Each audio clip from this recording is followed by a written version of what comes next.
For one last time, good Monday morning, Mid-Michigan. Hope you all had a wonderful weekend. We got to talk about these Detroit Lions. Believe it or not, they got a good shot at making the playoffs as a wild card team, and it's all because of what they were able to do on Sunday against the Jacksonville Jaguars.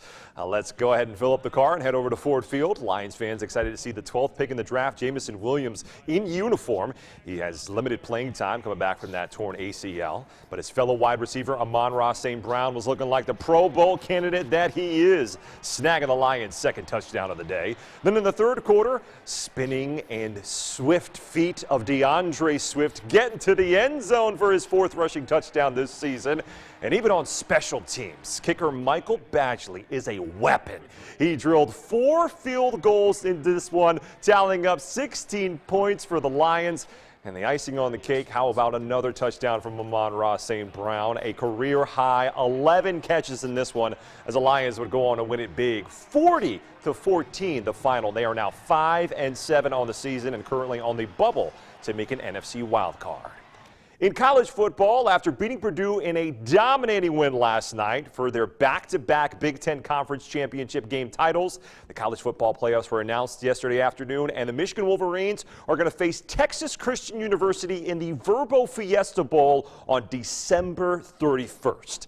Now, the Wolverines held a watch party yesterday afternoon during the selection ceremony. Many of the guys on this year's roster looking to avenge their loss to Georgia in last year's college football playoff.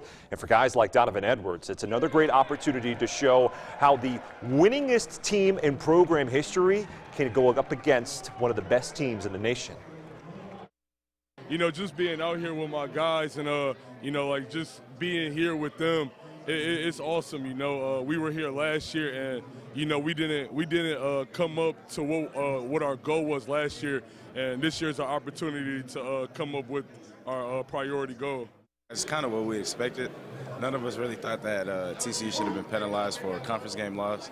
They finished the season undefeated, like I said, this is what we were expecting. Over on the court, the Michigan State men's basketball team started its Big Ten schedule last night, and they did so with some much-needed help with the return of Jaden Akins, who's been out with an injury over the last few games.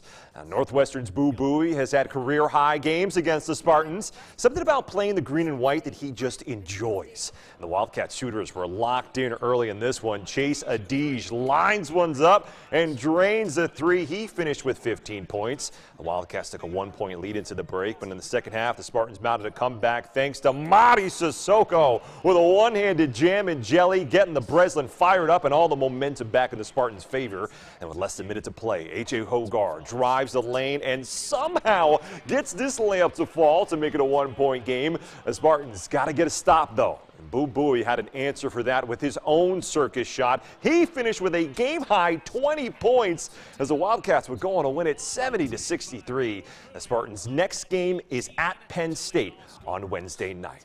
Well, it's been a wonderful ride to be able to bring you morning sports every Monday morning. As I move on to my next adventure, I thank you for the privilege of your time, and I wish you and yours a happy and healthy holiday season.